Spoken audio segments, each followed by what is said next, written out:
ابھی care taker set up کے دوران ہم دیکھ رہے ہیں کہ جو ڈالر ہے اس کے ریٹ میں ہمیں استحکام نظر آ رہا ہے, 280 کے آس پاس ہے. لیکن آپ جب حکومت میں آخر وقت تک یہ کہہ رہے تھے کہ ابھی بھی آپ سمجھتے ہیں ریل ریٹ آف ڈالر جو ہے وہ 240-250 روپے ہونا چاہیے, تو اگر آپ کی حکومت آتی ہے, آپ وزیر خزانہ بنتے ہیں, تو دوبارہ کوشش کریں گے کہ 240-50 تک لے کے جائیں, اور پھر اس کا ایک رسک ہے کہ والیٹیلیٹی دوبارہ آ جائے, یا جس جگہ پہ ہے ڈالر آپ سمجھتے ہیں کہ معیشت یہ ریل ریٹ ہے اس وقت روپے کے؟ دیکھیں شہزاد صاحب, آئی بی ویری آنیسٹ, اور میں اپنے آپ کو چھوڑ دیتا ہوں. There is something called real effective exchange rate number 1. وہ میں یا آپ نہیں نکالتے, وہ ایک پروفیشنل طریقے سے نکالا جاتا ہے. جب میں جو آپ نے 240-50 کی جو بات کی, تو وہ میں 19 میں 20-23 کو کائنڈلی گوگل کر لیں اور بلومبرگ کے اکانومسٹ کا آرٹیکل پڑھ لیں.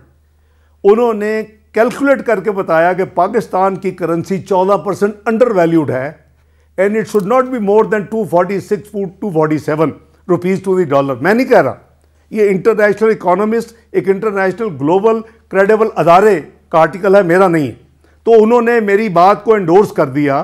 میں آج بھی سمجھتا ہوں کہ روپیہ, انہوں نے ریزنز بھی دیں. ایک پولیٹیکل انسٹیبلٹی جو کہ کافی حد تک اللہ کا فضل ہے سیٹل ہو چکی ہے, اور دوسرا انہوں نے کہا کہ آئی ایم ایف کا جو پروگرام ہے وہ ابھی فائنل ریویو نہیں ہو رہا.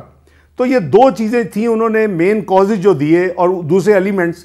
تو بات یہ ہے کہ میں آج بھی سمجھتا ہوں کہ اس وقت فرینکلی میں نے کوئی لیٹسٹ یہ ریر کی ایکسرسائز, چونکہ میں گورنمنٹ میں نہیں ہوں, اسٹیٹ بینک اس کی ایکسرسائز کرنے کا ایکسپرٹ ہے, تو وہ کر کے دیکھ سکتے ہیں. لیکن میرے ذاتی رائے میں یہ 250 کے قریب is a fair value of the Pakistan rupee. Number 2, آپ نے کہا کہ آپ آئیں گے اور کیا ہم اس کو فورس کریں گے. فورس کرنے کی بات نہیں ہے.